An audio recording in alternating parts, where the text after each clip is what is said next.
चलो इधर ध्यान देना सर। कल हम जीएसटी में इनकम टैक्स में बहुत सारी चीजें पढ़े, समझे। कल टैक्स निकालना सीखे, सरचार्ज सीखे, मार्जिनल रिलीज सीखे। कल ये सब चीजें कंप्लीट सीखे सर, और कुछ छोटी छोटी बातें भी किए थे। आज कुछ आगे समझते हैं सर। अगर मान लो मेरे को किसी का इनकम टैक्स रिटर्न फाइल करना है तो तरीका क्या होता है? वैसे तो मैं आपको अब ये तरीका ऊपर से बताऊंगा, ज्यादा डिटेल में नहीं बताऊंगा, क्योंकि जिस दिन हम इनकम टैक्स पढ़ेंगे ये आप पूरा तरीका सीखोगे मेरे साथ। 13 चैप्टर यही है सर, बट आज नहीं। आज मैं आपको सिर्फ ऊपर से बताऊंगा, एकदम ज्यादा खोद के नहीं बताऊंगा सर। अगर किसी भी पर्सन का आपको टैक्स निकालना है, उसकी इनकम निकालना है, तो तरीका ये होता है सर, सबसे पहले पता करो उसका रेसिडेंशियल स्टेटस क्या है। क्या वो इंडिया का है कि वो इंडिया से बाहर का है, क्योंकि उससे फर्क पड़ जाता है कौन सी इनकम पे उसके टैक्स लगेगा, किस इनकम पे टैक्स नहीं लगेगा। पहला रेसिडेंशियल स्टेटस पता करो। दूसरा सर, उसकी 5 हेड की इनकम निकालो सर। सैलरी है, आईएचपी है, पीजीईपी है, कैपिटल गेन है, आईयूएस है। उसके पांचों हेड की इनकम निकालो कि उसको कहां कहां से इनकम होती है। उसके बाद सर, अगर उसने अपनी इनकम किसी और को ट्रांसफर करी है तो वो इनकम उसके हाथ में वापस क्या कर दो, क्लब कर दो। फिर हमने बोला सर, अगर मान लो उसको बिजनेस करने में कोई लॉस वगैरह हुआ तो सरकार बोली उस लॉस को भी आप एडजस्ट कर लो इनकम में। आप इतना कुछ करोगे तो आपका आ जाएगा ग्रॉस टोटल इनकम। ठीक है, ग्रॉस टोटल इनकम में आप क्या करोगे, डिडक्शंस माइनस करो। सर डिडक्शन क्या होता है? प्रैक्टिकली सर, जहां पर हम इन्वेस्टमेंट करते हैं that is called deduction. LIC लिया, लाइफ इंश्योरेंस लिया, मेडिकल लिया, कोई घर खरीदा, तो वो सब की डिडक्शंस लेते हैं हम। वो सब लेने के बाद आपकी आती है टोटल इनकम। ठीक है, उसके बाद आपकी आती है टोटल इनकम। अब जो टोटल इनकम आती है उस इनकम में आप टैक्स निकालते हो। अब जब आप उस इनकम में टैक्स निकालते हो तो आपको ये चेक करना पड़ेगा आपकी टोटल इनकम कौन कौन सी है। क्या लॉटरी से है, कैपिटल गेन से है, नॉर्मल इनकम है, देखना पड़ता है सर। उसके बेसिस में डिसाइड होता है कौन से रेट पे टैक्स लगेगा सर। फिर क्या करते हो आप, टैक्स लगाने के बाद सर रिबेट देखते हो। रिबेट या आज पढ़ेंगे हम sir 87A rebate. Rebate check करते हो क्या उस पर्सन के ऊपर रिबेट एप्लीकेबल है कि नहीं है। अगर होगी तो रिबेट दे दो, नहीं तो नहीं देना। ये भी क्या होता है मैं सिखाऊंगा आज रिबेट। फिर हम देखते हैं सर सरचार्ज। पहले रिबेट आता है, उसके बाद सरचार्ज। सरचार्ज मतलब कल ही सीखे सर, ऐसा कोई पर्सन जिसकी इनकम 50 लाख से ऊपर हो जाए तो उस पर सरचार्ज की कहानी हो जाती है। फिर सरचार्ज लगाने के बाद आप उसमें हेल्थ एंड एजुकेशन सेस लगाते हो सर। मार्जिनल रिलीफ देने के बाद एजुकेशन सेस लगाते हो। उसके बाद सर मान लो अगर उसकी कोई रिबेट होगी, ठीक है, तो रिबेट अगर अंडर सेक्शन 89, 86 ये सब हम पढ़ेंगे रिबेट। तो अगर रिबेट होगी तो रिबेट दो। उसके बाद सर आप माइनस करोगे sir TDS TCS. TDS TCS क्या है सर? अगर उसका पहले ही कहीं टैक्स कट गया है, या उसने एडवांस टैक्स कहीं पे किया है, या उसने पहले से कोई टैक्स पे करके रखा है, तो आप उसको क्या करोगे, माइनस करोगे। उसके बाद जो आएगा वो आपका फाइनल टैक्स पेबल आएगा, वो फाइनल टैक्स पेबल आएगा। तो ये पूरा प्रोसेस हम सीखेंगे। अभी तो मैंने आपको डीप डिटेल में नहीं बताया, बट यही पूरा प्रोसेस है। जिस दिन हम पूरे 13 चैप्टर तक पहुंचेंगे आप ये ऑटोमेटिक पूरा सीख जाओगे मेरे साथ। आई बात समझ? ये जो मैंने आपको ऊपर बोला उसी का फॉर्मेट दिया हुआ है सर। चालू हो जाओ सर, सेटअप 20 सब किए, सब किए हैं, चालू हो जाओ। कोई बात नहीं, वो भी खा के आया इसका सर। हाँ, हेल्थ एंड एजुकेशन सेल्स कंपलसरी है, एकदम कंपलसरी, कोई ऑप्शन नहीं। जल्दी सर 20, चलो जल्दी सेटअप जल्दी ए जल्दी सेटअप। कोई बात नहीं, नहीं जल्दी। आज तो वो बोला कि मैं खा के आया और अभी किया है, वो देख। जल्दी जल्दी जल्दी जाओ। 20, तू जितना लेट करेगा 21।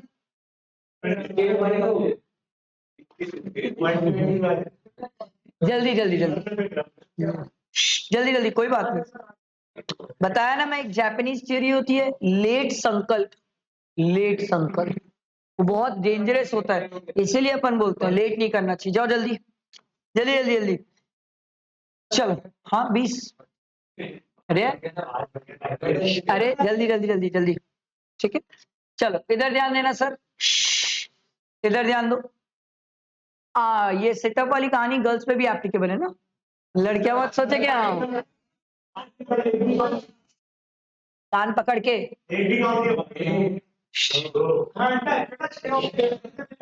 कान पकड़ के चलो इधर ध्यान। सर रेट ऑफ टैक्सेस कितना होता है, क्या स्लैब है, हमने एक सीखा है, बाकी हमें आज सीखना है। सर हमने कल एक बात सीखी और पहले भी हम एक बात सीख रहे थे, कान पकड़ के सर, कि अगर कोई ऐसा पर्सन जिसकी एज 60 से बिलो है तो सरकार बोलती है उससे हम 2,50,000 तक कोई टैक्स नहीं लेंगे। याद आई ये कहानी?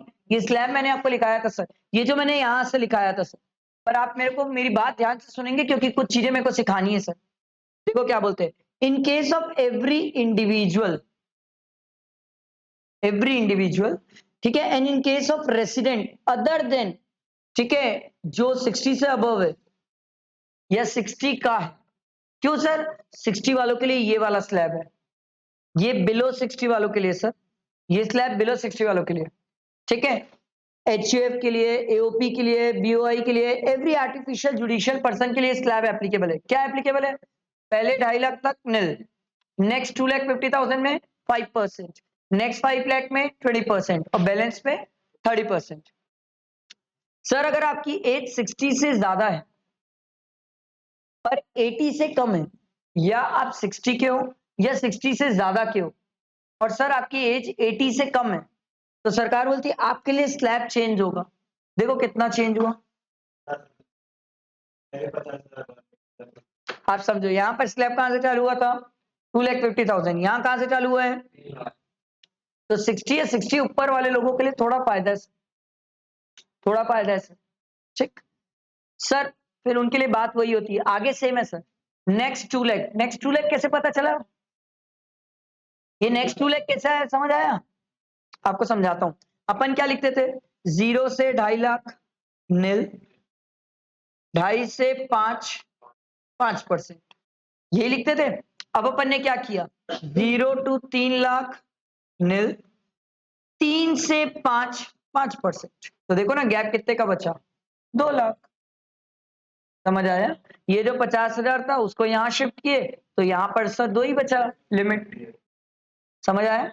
अगर आपकी एज 80 या उससे ज्यादा है तो सरकार बोलती है आपका एक पैर ऑलरेडी कवर पे जा चुका है।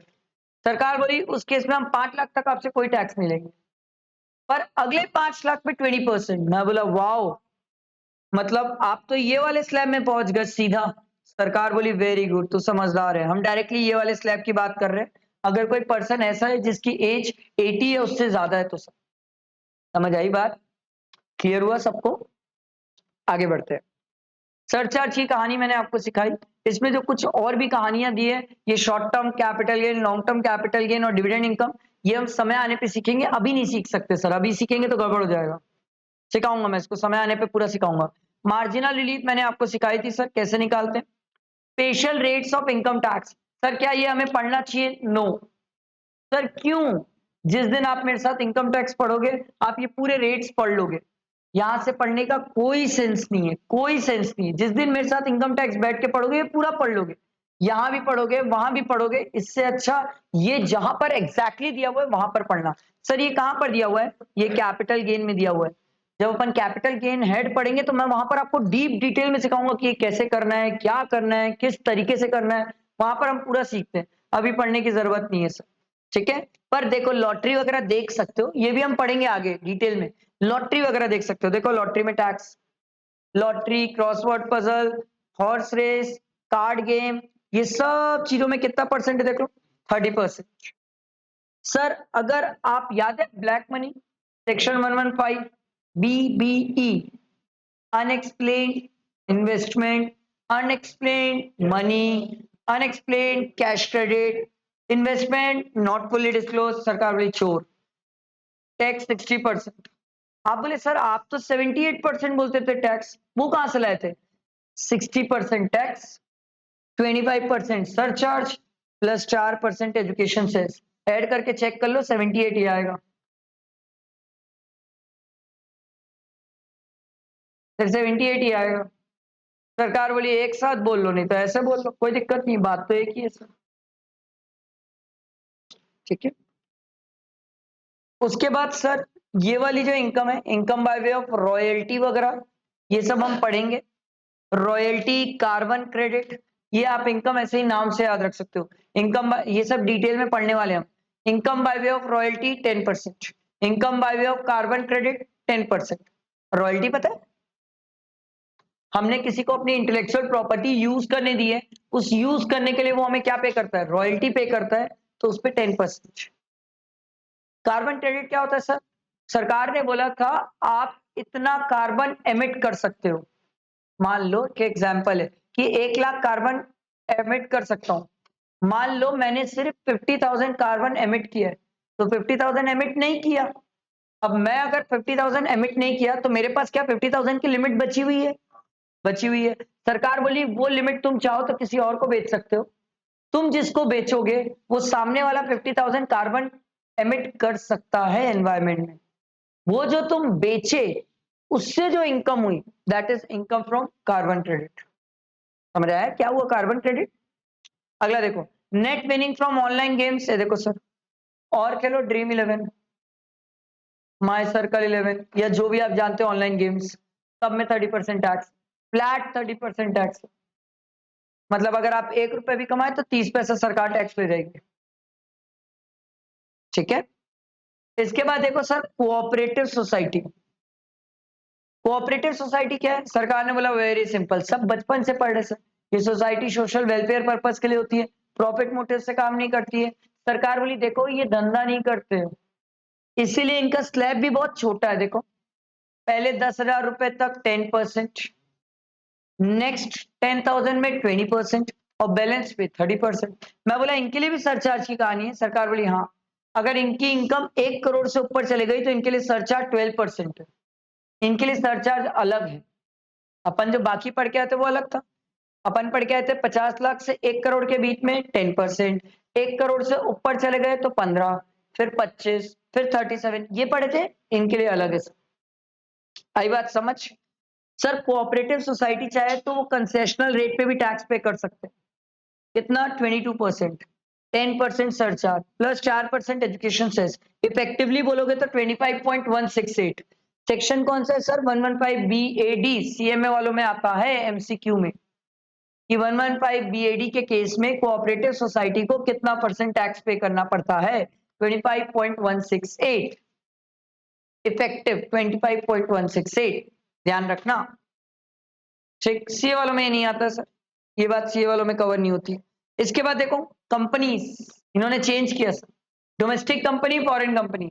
सरकार बोली फॉरेन कंपनी से हम 40% टैक्स लेते हैं, डोमेस्टिक कंपनी से 30% टैक्स लेते हैं। पर अगर इनकी इनकम 1 करोड़ से ज्यादा है और 10 करोड़ के कम है तो सरचार्ज 7 और 2%। आप बोलोगे वाह सर इनका तो सरचार्ज कम है, इनकी तो ऐश हो गई। अबे काई की ऐश, टैक्स भी तो देखो, हम तो लूट रहे हैं डोमिनोज को। मैं तो बोल रहा हूँ, ओपन बोल रहा हूँ, हम डोमिनोज को लूट रहे हैं। फॉरेन कंपनी 40% टैक्स लेते हैं फॉरेन कंपनी से। तो एक स्टूडेंट बोला सरचार्ज तो कम लेते हो। मैं बोला अबे गधे, सरचार्ज टैक्स पे लगता है। अब अगर तेरा टैक्स ही ज्यादा आएगा तो सरचार्ज में कितना फर्क पड़ जाएगा? कोई फर्क नहीं पड़ने वाला। पर सर यहाँ पर देखो टैक्स ही कम है और सरचार्ज कितना है? 7%। कितना फर्क पड़ा? आप कैलकुलेट करके देख लो, तो भी डोमेस्टिक कंपनी फायदे में रहेगी आराम से। अगला, अगर उनकी इनकम 10 करोड़ से ऊपर हो गई तो सरचार्ज 12 और 5%। पर अगर आपकी ऐसी कोई डोमेस्टिक कंपनी है जिसका टर्नओवर 2021 में 400 करोड़ से ज्यादा नहीं है तो सरकार बोली उसके लिए टैक्स रेट 25%।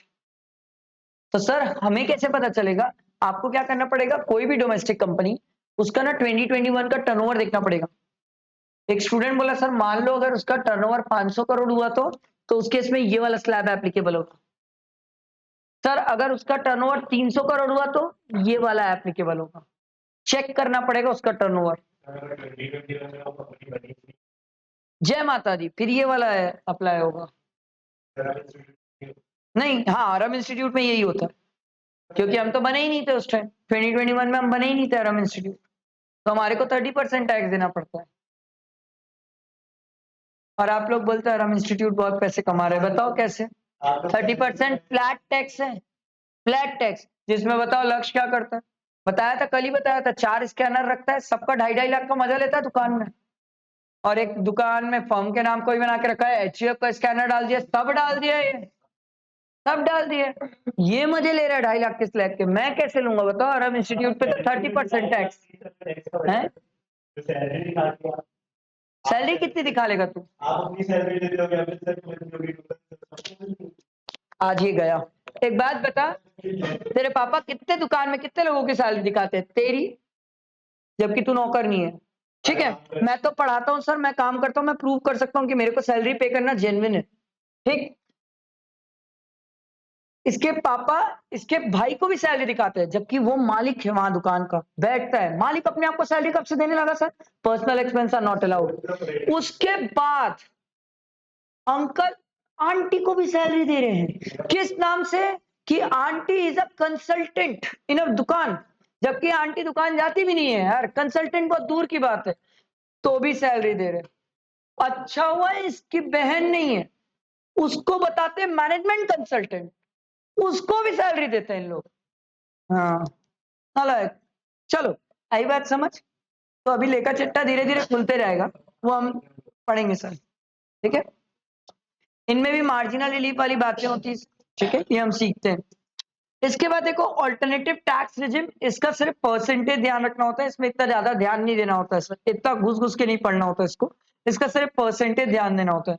सर अगर कोई मैन्युफैक्चरिंग कंपनी है, डोमेस्टिक मैन्युफैक्चरिंग कंपनी, जो कि बनी है 1/10/2019 के बाद और बिफोर 31 मार्च 2024, मतलब ये तो खत्म हो गया सर। अगर इसके बीच में कोई डोमेस्टिक मैन्युफैक्चरिंग कंपनी है तो 15% सरकार टैक्स लेती थी। देखो कितना हो गया, 30 से 25, 25 से भाग से 15। इसीलिए तो मोदी जी डैम स्मार्ट थे।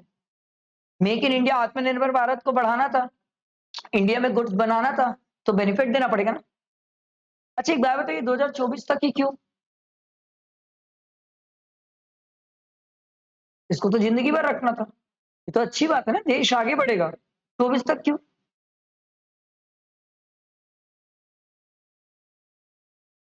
कैसे कहते हो? सोचो ना अपने आप को सरकार।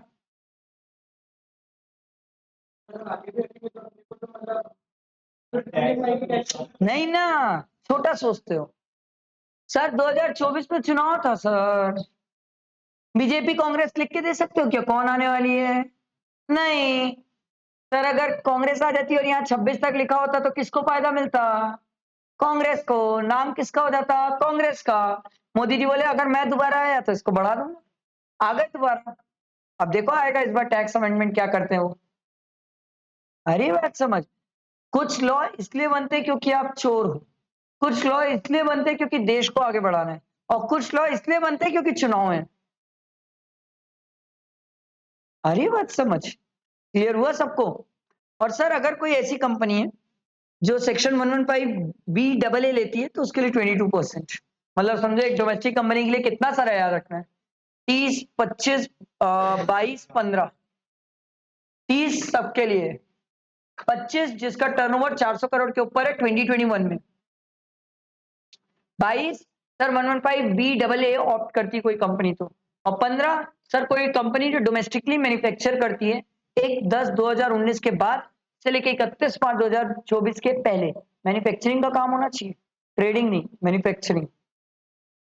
अबे मैन्युफैक्चरिंग और ट्रेडिंग का डिफरेंस तो समझते हो ना भाई? ठीक है, ये आपको क्वेश्चन दिए हुए हैं, ये क्वेश्चन तो हम कर चुके हैं सर, ये क्वेश्चन आपको दोबारा करने की जरूरत नहीं है। बाकी आप घर में जाओ तो कैलसी चला सकते हो, पर आप मेरे साथ ये देखो 87A की रिबेट, ये बड़ी प्यारी सी चीज है सर। इसी के कारण तो लोग बोलते हैं सर कि 5 लाख रुपए तक कोई टैक्स नहीं, 5 लाख रुपए तक कोई टैक्स नहीं।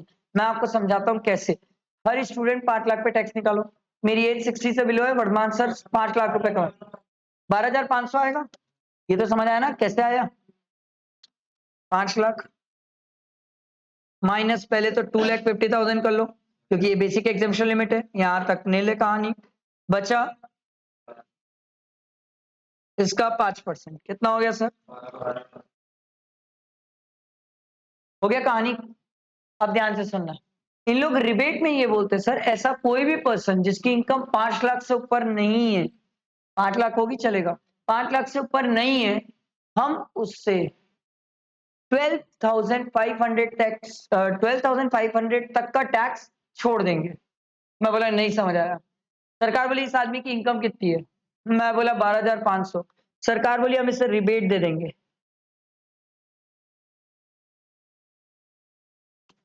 इसका टैक्स कितना हो गया? 0। इसका टैक्स क्या हो गया? 0। मैं बोला अच्छा चलो मान लो अगर मैं 4 लाख कमाता तो मेरा टैक्स कितना आता? कितना आता बताओ बताओ, निकाल के बताओ। 7,500 आता, क्योंकि पहले 2,50,000 तक नील, बच्चा 1,50,000 में 5%, कितना आता? 7,500। सरकार बोली 7,500 की रिबेट, जा 1 रुपए टैक्स नहीं लेंगे। यही कारण है हमारे पेरेंट्स बोलते हैं कि 5 लाख तक कोई टैक्स नहीं है, पर जिंदगी में कभी ये मत बोलना कि 5 लाख तक कोई टैक्स नहीं है। बोलना 2.5 लाख तक टैक्स नहीं है, पर सर रिबेट मिल जाती है 87A की, इसलिए 5 लाख तक कोई टैक्स नहीं है। कभी जिंदगी में ये मत बोलना सर 5 लाख तक कोई टैक्स नहीं है। आप क्वालिफाइड प्रोफेशनल्स हो, आप लोग CA-CMA हो, आप लोगों को ये टेक्निकलिटी समझना होगा। आम आदमी तो यही बोलेगा सर 5 लाख तक कोई टैक्स नहीं है। आप नहीं बोल सकते ये बात, आपको ये बोलना है सर 2.5 लाख तक कोई टैक्स नहीं, बचे 2.5 लाख पे 5%, पर सर रिबेट मिल जाती है तो वो भी टैक्स 0 हो जाता है सर। तो एक स्टूडेंट बोला सर एक क्वेश्चन है मेरा, मान लो अगर मेरी इनकम 5 लाख 1 रुपए, उस केस में क्या होगा सर? मैं बोला उस केस में जो ये रिबेट होती है ना सर, ये रिबेट मिलेगी नहीं। समझ आया? तो अगर मैं आपकी रिटर्न फाइल करूंगा तो मैं आपकी रिटर्न फाइल करते टाइम क्या करूंगा? 4,09,999, सॉरी 4,90,999, इतना ही दिखाऊंगा सर, 5 भी नहीं दिखाऊंगा। क्या लगता है लोग 4,90,999 दिखाते? नहीं नहीं नहीं सर, इतना एग्जैक्ट दिखाओगे ना तो इनकम टैक्स डिपार्टमेंट पकड़ लेगा। आप सोचो ना कितना अजीब साउंड करेगा, एक आदमी 4,99,999 कमा रहा है, ये कैसा कमा रहा है? 1 रुपए भी ऊपर नीचे नहीं। सरकार बोली ये क्या टैक्स बचाने के लिए ही कमा रहा था, कि कमा रहा था तो टैक्स बच गया था? समझ आ रहा है? तो अपन क्या करते हैं जनरली, ऐसे पूरा नहीं दिखाते, अपन ऐसे दिखाते 4,84,327। सर ये कहां से लाए? मन से, मन से ऐसे निकालते हैं अपन। ठीक है? रियल लाइफ में जब आप, ये तो किताबी बातें जहां पर आप ऊपर से नीचे पहुंचते हो, रियल लाइफ में नीचे से ऊपर जाते हो। पहले डिसाइड करते हो कितनी इनकम दिखाना है। तो आपके पास क्लाइंट आया, बोला भैया 4,80,000 रुपए इनकम दिखाना है। अच्छा ठीक है, 4,80,000 के हिसाब से फिर आप क्या करते हो? खर्चे डालना चालू करते हो। इसीलिए बोलते हैं this is called fabrication of books of accounts. आपके बुक्स ऑफ अकाउंट्स को फैब्रिकेट किया जाता है, इसीलिए पूरे सीए लोग मार्च भर बैठ के यही काम करते हैं, पूरे सीए। इसीलिए किसी सीए के पास मार्च में टाइम नहीं होता, क्योंकि उसे दिमाग लगाना होता है। क्लाइंट तो बोल के चले गया 4,80,000 रुपए दिखाना है, बट साले की इनकम ही 12 लाख रुपए, तो 12 से 4,80 लाने के लिए दिमाग तो लगाना पड़ेगा ना, कैसे बचाओगे? अंडरस्टैंड सोचना पड़ेगा ना। अरे समझ, फिर अंडरस्टैंड अपन क्या सोचेंगे? नहीं। अब जैसे लक्ष्य कैसे सोचता होगा मैं आपको बता रहा हूँ। ये क्या करता होगा, जैसे मान लो 12 लाख इनकम आ गई इसकी दुकान की, ठीक है, अच्छी बात है 12 लाख आ गई, अब इसको 4,80,000 में लाना है, ये करे तो करे क्या? ये दनादन खानदान में एक एक जन को उठा उठा के सैलरी देना चालू करता है। ये मेरे दुकान के कंसल्टेंट सैलरी, ये दुकान के सेल्स डिपार्टमेंट में सैलरी, ये दुकान में मार्केटिंग देखते हैं सैलरी, दे बकल। और दे किसी को फूटी कौड़ी नहीं रहा है ना, ये दे किसी को फूटी कौड़ी नहीं रही है, पर दिखा दिखा के खर्चा कम करेगा, क्योंकि इसको 4,80 तक लाना है। समझ आया? नहीं समझ आया? रियल लाइफ में ऐसे चलता है, बट जब आप मुझसे किताबी सीखोगे तो हम ऊपर से नीचे आएंगे, पर रियल लाइफ पूछोगे तो नीचे से ऊपर जाते हैं। आई बात समझ? तो रियल लाइफ इज अलग, अभी तो एग्जाम पास करना है, तो अभी हम उनको ऊपर से नीचे ही आना है सर। ठीक है? एग्जाम में बैठ के ये सब मत सोचना कि इसका कैसे टैक्स बचाऊंगा। आपको क्या करना है सर? आपको एग्जाम पास करना है, ठीक है? आई बात समझ? बैठा दिमाग में? तो सरकार ने ये रिबेट दी, बेनिफिट दिया, तो कभी जिंदगी में हम ये नहीं बोलेंगे स्लैब 5 लाख नहीं है, स्लैब कितना है? 2.5 लाख ही है। स्लैब तो 2.5 लाख है, पर रिबेट मिल जाती है सर, प्रोवाइडेड आपकी इनकम 5 लाख से ऊपर नहीं होना चाहिए। देखो सरकार बोली, देखो एवरी रेसिडेंट इंडिविजुअल, घर दवाई आदमी होना चाहिए, रेसिडेंट, नॉन रेसिडेंट को ये रिबेट नहीं मिलती सर, रेसिडेंट घर दवाई है सर, जिसकी इनकम 5 लाख से ज्यादा एक्सीड नहीं करती, 5 लाख होगी तो चलेगा। सरकार बोली हम उसे रिबेट दे देंगे, मैं बोला कैसे? सरकार बोली उसकी इनकम कितनी है, मैं बोला 4 लाख। सरकार बोली 4 लाख पे टैक्स कितना है, मैं बोला 7500, यही निकाले थे ना आप लोग, और या तो 12,500, दोनों में विचेवर इज लोअर, मतलब मैक्सिमम रिबेट कितनी मिल सकती है, इससे ज्यादा रिबेट मिलेगी नहीं, मिल ही नहीं सकती। समझ आया? बैठा दिमाग में? क्लियर हुआ? इसके बाद ये जो लिखा है ना, rebate is not available under section 112A, ये हम सीखेंगे, आगे सीखेंगे। ये समझ आया रिबेट? क्लियर हुआ? अगला पॉइंट, सर इनकम टैक्स में क्या एजुकेशन सेस देना कंपलसरी है? डैम कंपलसरी है, ऑप्शन भी नहीं दे रहा हूं सर, देना पड़ेगा आपको। एजुकेशन सेस 4% ऐड करना ही पड़ेगा, ऑप्शन नहीं है। सर रिबेट देने के बाद जो बचता है उसमें अपन एजुकेशन सेस ऐड करते हैं, हाँ। पहले क्यों ऐड करोगे? पहले ऐड कर लिए तो फिर बात ही अलग हो जाएगी सर। समझ आई बात? समझ आया ना? उसके बाद इन्होंने बोला सर इनकम टैक्स को नियरेस्ट राउंड ऑफ 10 रुपीज करते हैं, मैं बोला नहीं समझ आया। सरकार बोली तेरा टैक्स कितना है, मैं बोला 2000 नहीं 2587, सरकार बोली 90 कैसे हुआ? सरकार बोली 87 था, 7 5 से ऊपर था और 5 से ऊपर था तो हम उसको हायर राउंड ऑफ करते हैं 90। मैं बोला अच्छा अगर 83 होता तो? सरकार बोली 80, लोअर राउंड ऑफ, 5 से नीचे हुआ तो लोअर राउंड ऑफ, ये सीखियो बचपन में, ठीक है? इसके बाद कहानी है ये क्वेश्चंस की, ये क्वेश्चंस बनाने की कहानी ये हम बनाएंगे भी, बट अभी नहीं। अभी आप, मेरा फोकस इस पे है सर कि आपको एक चीज सिखानी है मेरे को। एक आम आदमी त्रस्त है टैक्स देने से, एक आम आदमी बोलता है सर टैक्स आप मुझसे कितना ले रहे हो? 2.5 लाख पे निल। अरे कैसे कर रहे हो आप लोग? 2.5 लाख पे निल, अगले 2.5 पे 5, फिर 5 लाख पे 20%, और उसके ऊपर। अब मुझे दुख होता है, मुझे बहुत दुख होता है। सरकार बोली एक काम कर, हम तेरे लिए एक नया चीज लेके आते हैं 115 BAC। मैं बोला ये क्या होता है? सरकार बोली तेरे को फायदा देते हैं, फायदा। मैं बोला अच्छा बताओ क्या फायदा है? सरकार बोली अगर तू 115 BAC लेगा तो हम तेरे से 3 लाख रुपए तक कोई टैक्स नहीं लेंगे। मैं बोला ओ भैया मेरी एज तो अभी 32 है।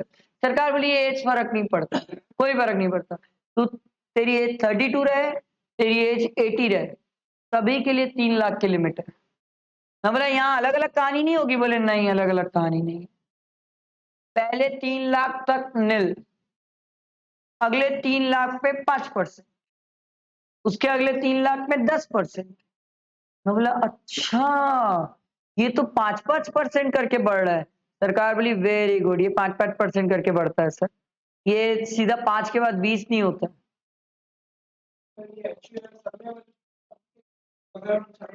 नहीं, और HUF दो पे ही एप्लीकेबल है, इंडिविजुअल और HUF को ही ये बेनिफिट मिलता है सर। इसके बारे में हम बहुत डिटेल में पढ़ेंगे एक समय बाद, आज तो नहीं, एक समय बाद 115 BAC बहुत सीखेंगे। आज सिर्फ टैक्स निकालना सीख रहे हैं, आज इतना ज्यादा रॉकेट साइंस कुछ नहीं कर रहे हैं, आज सिर्फ टैक्स निकाल रहे हैं। तो सरकार बोली देखो ध्यान दो, पहले 3 लाख तक निल, अगले 3 लाख पे कितना है?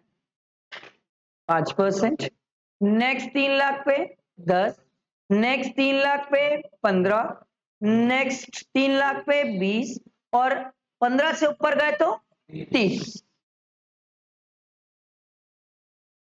तो मेरा एक क्वेश्चन, चलो लेट्स सी, आप लोगों को मौका दिया, आप लोग टैक्स निकालो नॉर्मल प्रोविजन और 115 बीएसी का नाम होता है सर डिफॉल्ट टैक्स रिजिम। पहले मेरी बात सुन लो फिर निकाल लेना। सर डिफॉल्ट टैक्स रिजिम क्यों बोलते हैं? जब तक कोई आदमी सरकार को ये ना बता दे कि वो किस बेसिस में चलना चाहता है, सरकार बोली हम मान के चलते, वो किस पे चलेगा? डिफॉल्ट टैक्स रिजिम में। मतलब अभी वर्धमान सर जब रिटर्न फाइल करेंगे ना, तो रिटर्न फाइल करते टाइम सरकार को बताएंगे कि वो नॉर्मल प्रोविजन में चलना चाहते हैं कि वो डिफॉल्ट टैक्स में। अगर वर्धमान सर नहीं बताया तो सरकार बोली हम मान के चलते वर्धमान सर 115 बीएससी लिए। बस बोला अच्छा बाय डिफॉल्ट ये चलता है, सरकार बोली वेरी गुड, तो समझ गया बाय डिफॉल्ट ये चलेगा। अगर देखो ये नहीं लेना है तो फिर तू ये ले ले, नॉर्मल प्रोविजन। समझ आई बात? बैठा दिमाग में? तो सर मैं आपको एक सिंपल सा टारगेट देता हूं, कोई रॉकेट साइंस टारगेट नहीं है। 15 लाख रुपए इनकम यहां भी है, 15 लाख रुपए इनकम यहां भी है। बताओ भाई टैक्स कितना है? आपको स्लैब चाहिए तो स्लैब ये देख सकते सर। ठीक हो, ट्राई करो, नहीं निकलेगा तो मैं सिखाऊंगा सर।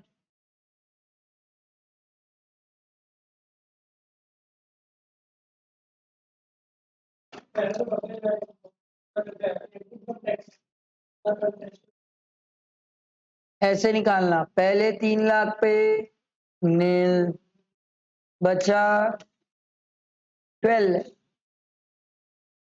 अगले 3 लाख पे 5%, 15,000,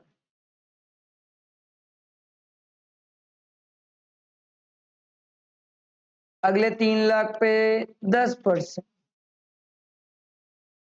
30,000, 6 लाख, अगले 3 लाख पे 15%, 45,000, अगले 3 लाख पे 20%। बताओ भाई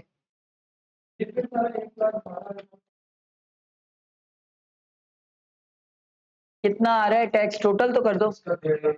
क्या इसका 1,50,000 आ रहा है? ठीक। और इस पे कितना आ रहा है नॉर्मल में?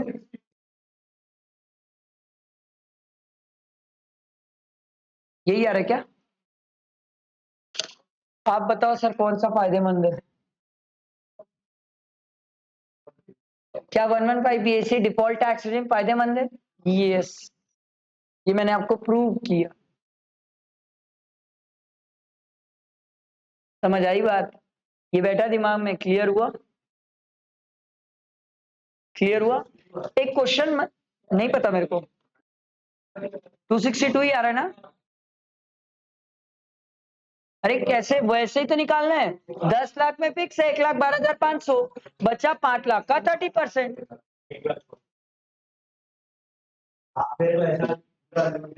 ठीक है, आया समझ? क्लियर हुआ ये सबको? अब मेरी बात ध्यान से सुनो। एक स्टूडेंट के मन में क्वेश्चन आया सर चलो टैक्स निकाले, समझ आ गया दोनों में डिफरेंस क्या है। आपसे एक क्वेश्चन था सर, बोला बता। बोले सर वो रिबेट मिलती है कि नहीं रिबेट? वाह, रिबेट क्यों नहीं मिलेगी सर? रिबेट क्यों नहीं मिलेगी?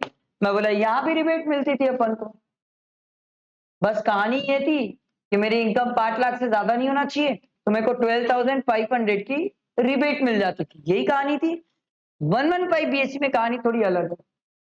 इन्होंने बोला सर आपकी इनकम 7 लाख से ज्यादा नहीं होना चाहिए, कहानी बाकी सेम है, रेसिडेंट, टोटल इनकम, बाकी कहानियां सेम है सर। अगर आपकी 7 लाख से ज्यादा इनकम नहीं है तो आपको रिबेट मिलेगी। तो मेरा क्वेश्चन है 7 लाख में टैक्स कितना है ये तो बताओ पहले।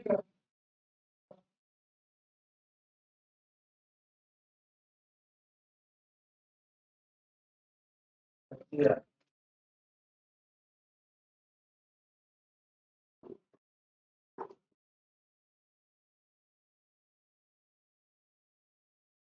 7 लाख में पहले 3 लाख माइनस करना, हो सकता है 20 है 25 है, मेरे को नहीं पता, आप ही लोग बताओगे।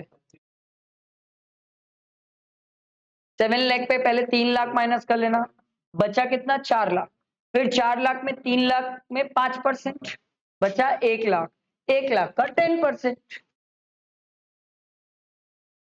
आया सबका 25,000?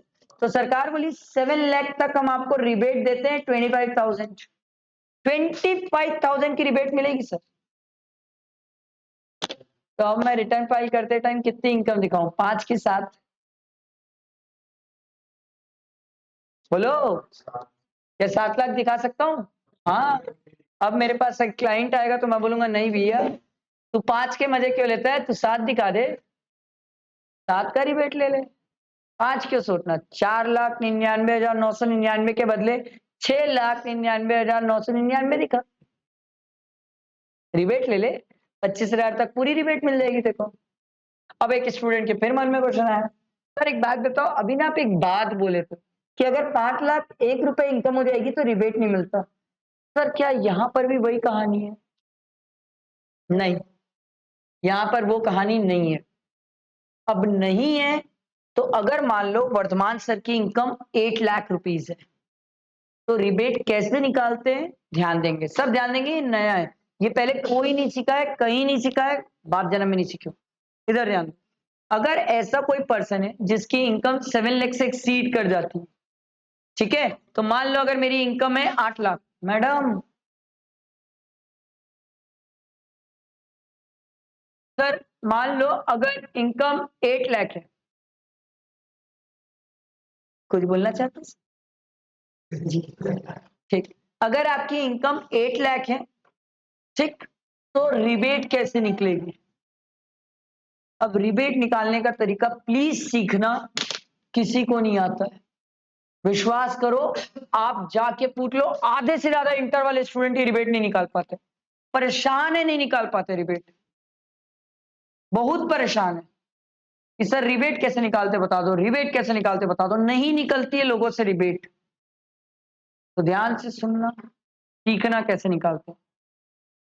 सर अगर आपकी इनकम 7 लाख से ज्यादा हो तो रिबेट निकालने का तरीका बदल जाता है, और तरीका ये बदलता है कि सर 3 स्टेप में कहानियां होती है सर। पहला स्टेप ये सर कि total income minus 7 lakh, total income कितनी है हमारी 8 लाख, लिख के करते हैं, कोई हड़बड़ी नहीं, कहीं भागना थोड़ी के सर। 8 लाख माइनस 7 लाख कितना हो गया, 1 लाख। Crystal clear? अगला, compute income tax liability on total income. तो हमारी इनकम कितनी थी 8 लाख, आप मुझे 8 लाख में टैक्स बताओ कितना आ रहा है, तो अब निकालो निकालो निकालो। 8 लाख है, उसमें पहले 3 लाख हटा देना, फिर बचे 3 लाख में 5%। साले इतना जल्दी बदल गया, कर लो सब कर लो। क्या 35,000 आ रहा है? Crystal clear? अब मजेदार कहानी देखो, बड़ी मजेदार है। स्टेप 3 ये बोलता है कि अगर if B amount is more than A, B मतलब 35,000, ये ए है ये बी है, क्या बी 35,000 ए से ज्यादा है? देख लो आराम से देख लो, क्या बी अमाउंट ए से ज्यादा है क्या? नहीं। सरकार बोलती है अगर बी अमाउंट ए से ज्यादा नहीं है तो रिबेट नहीं देंगे, तो रिबेट नहीं देंगे। मैं बोला मतलब रिबेट जीरो? सरकार बोली वेरी गुड। मैं बोला अच्छा सुनो, फिर मेरे मन में एक क्वेश्चन आया, मैं सरकार को बोला एक काम करते एग्जाम्पल चेंज करते, थोड़ा एग्जाम्पल चेंज करके चेक करते हैं। सरकार बोली बता तेरे को क्या लेना है, मैं बोला इनकम चेंज करते हैं, पहले तो इनकम चेंज कर दूंगा मैं।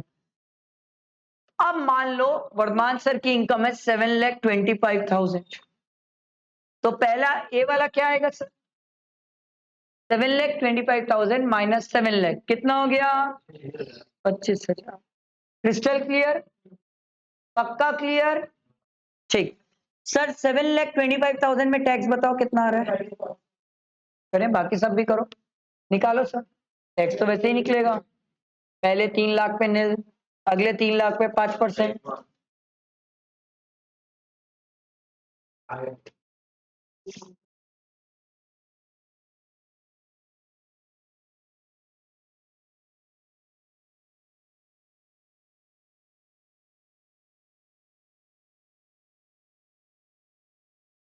आया है सबका? कितना आ रहा है? किसी का नहीं आया तो पूछ लो पीछे भाई। आया स्लैब?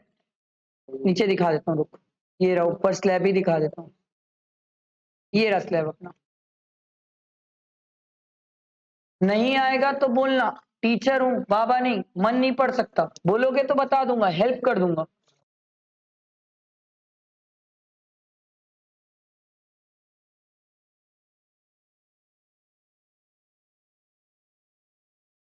आया सबका 27,500? बढ़ सकता हूं आगे? चलो आओ सीखते हैं सर, प्लीज सीखो। ये वाला जो बताया ना सर, ये नहीं आता स्टूडेंट को। 7,25,000 वाला नहीं आता स्टूडेंट को, ध्यान देना। तो सर कितना आ गया? 27,500। ये हो गया बी और ये हो गया ए। अब थर्ड चेक क्या बोलता था, क्या बी वाला ए से ज्यादा है? अरे चेक करो ना, है कि नहीं? है ना? सर आंख बंद करके, अलग से दिख रहा है। तो सरकार बोली एक काम करो, अगर ये ज्यादा है ना तो आप ये करो कि सर बी माइनस ए कर लो। मैं बोला मतलब? बोले 27,500 माइनस 25,000 कर लो। मैं बोला ये तो 2500 आ गया। सरकार बोली वेरी गुड, ये 2500 की आपको रिबेट मिलेगी। मैं बोला कैसे मिलेगी? सरकार बोली तुम्हारा टैक्स कितना आया था? 27,500 माइनस 2500, तो कितना आ गया सर? 25,000 प्लस 4% कर लेना होमवर्क। सबको ये समझ आया? पक्का समझ आया? तो एक बार मेरी हेल्प के बिना 7,30,000 में ये बता दो रिबेट कितनी आ रही है, मेरी हेल्प के बिना। मैं तो कर चुका सर, तरीका सेम है सर। चलो 7,30,000। नहीं पता मुझे, नहीं पता मुझे, कुछ नहीं पता है अभी। निकालेंगे सर सब।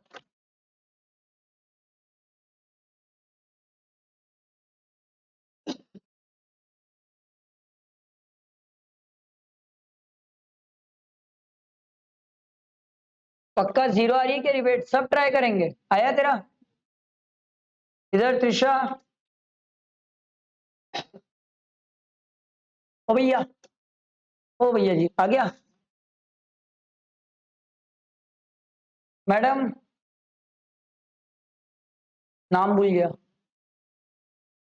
इधर तुमेश भाई, तेरा? ईश्वर। नाम धीरे धीरे याद होगा ना, थोड़ा सा टाइम लगता है, नाम के प्रोसेस के साथ थोड़ा दिक्कत है मेरे। आया क्या सबका? पक्का? क्या जीरो है रिबेट? अरे सोच रहे हो क्या जीरो है रिबेट? तो फटाफट 7,16,000, 7,16,000 में निकालिए सर।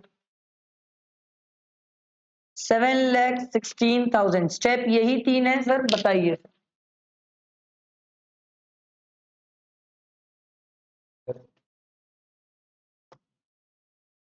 मुझे नहीं पता। 11,600, 1,10। देख लो, चेक कर लो, कोई गड़बड़ी नहीं है सर, कहीं भगना थोड़ी के। आज ऐसा सीखेंगे रिबेट की मरते दम तक ना भूले सर। रिबेट आ रहा है 10,600 का रिबेट। तो अभी मैं आपको एक बात मस्त सिखाया, जो बच्चे ध्यान नहीं देते एग्जाम में। अगर मेरी इनकम 7,30,000 के ऊपर चले गई तो रिबेट खत्म। ये पूरे लॉ में कहीं नहीं लिखा है, जाके बेयर एक्ट पढ़ लो, उसमें भी नहीं लिखा है। 7,30। अभी तो 30 निकाला, 30 में जीरो किया ना रिबेट तू। आज समझो, मैं आपको ये समझाना चाहता हूं, समझ आ रही बात? 7,30,000 के ऊपर गई तो रिबेट सोचना भी मत। पाप है इनकम पे रिबेट का, सोचना ही पाप हो जाएगा। मैं इसलिए बता रहा हूं, इंस्टीट्यूट अभी अभी वाली एमटीपी थी, रुको मैं आपको दिखाता भी। इंस्टीट्यूट अभी ना एमटीपी थी, उसमें ये क्वेश्चन दी थी। मिल जाए यार, एक तो ये जीवन में मिलता नहीं है जल्दी। मैं आपको दिखाता हूँ, मजा आ जाएगा। अरे कोई लड़का है जब वो गाता है,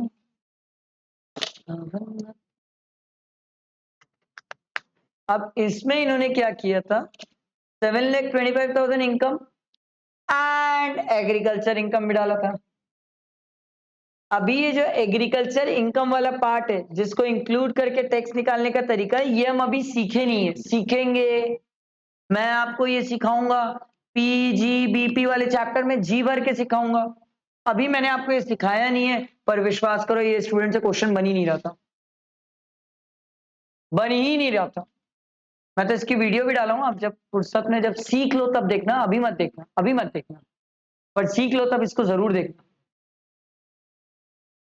सर टैक्स अपना जो आया था वो 26,000 आया था, बट स्टूडेंट से नहीं निकला था, नहीं निकला था। ठीक है, मैं आपको सिखाऊंगा, अभी प्लीज दिमाग मत लगाओ, वादा है मेरा मैं सिखा दूंगा, पर अभी सोचने जाओगे तो बैंड बजा दोगे सर। जिस दिन मैं आपको एग्रीकल्चर इनकम पे टैक्स निकालना सिखाऊंगा ना सर, उस दिन ये भी सिखा दूंगा। आज नहीं, आज एक दिन में सब चीज करने जाएंगे तो बैंड बजा देंगे, पूरा हॉट पॉच कर देंगे सर, फिर कंफ्यूज हो जाएंगे हम रिबेट पे। अभी हमारे दिमाग में क्रिस्टल क्लियरिटी, रिबेट कैसे निकालना है, सबको क्लियर है। रिबेट, रिबेट की कोई कहानी से कोई डाउट, कोई किस्सा नहीं समझ आया तो पूछ लो भाई, बोलो। किसी को कुछ नहीं समझ आया तो पूछो, क्लियर है। अच्छा, सरचार्ज याद है हम कैसे पढ़े थे, 10%, 15%, 25%, 37% तक सरचार्ज जा रहा था। अगर आप 115 बीएससी लेते हो तो सरकार बोलती है 10, 15, 25। मैं बोला वो 37 वाला क्या हुआ, सरकार बोली 37 वाला है ही नहीं, है ही नहीं। बोला अच्छा, मैं बोला इनकी तो अलग ही जन्नत चल रही है जिंदगी में, इनकी तो जन्नत ही अलग चल रही है जिंदगी में। तो मैं बोला फिर एक बात बताओ मुझे, 115 बीएससी के हिसाब से टैक्स कितना आएगा। सरकार बोली वेरी कॉमन सेंस, 30% इसका मैक्सिमम रेट है, प्लस सरचार्ज इसका मैक्सिमम कितना है 25, प्लस 4%। बताओ कितना आ रहा है इफेक्टिव रेट, मुझे नहीं पता कितना आ रहा है, 39 आ रहा है, 39 एग्जैक्ट आ रहा है, एग्जैक्ट 39 है। अब देखो ये एग्जैक्ट 39 है और वो वाला कितना था 42.744%। तो ऐसा कोई आदमी जिसकी इनकम 5 करोड़ से ऊपर है उसके लिए 115 बीएससी फायदेमंद है, क्योंकि उसका टैक्स 39 आएगा यहाँ और वहां 42.744% आएगा। तो मैं तो अपने क्लाइंट को बोलूंगा ना 115 बीएससी ले ले भाई, बेवकूफी करने का क्या मतलब है।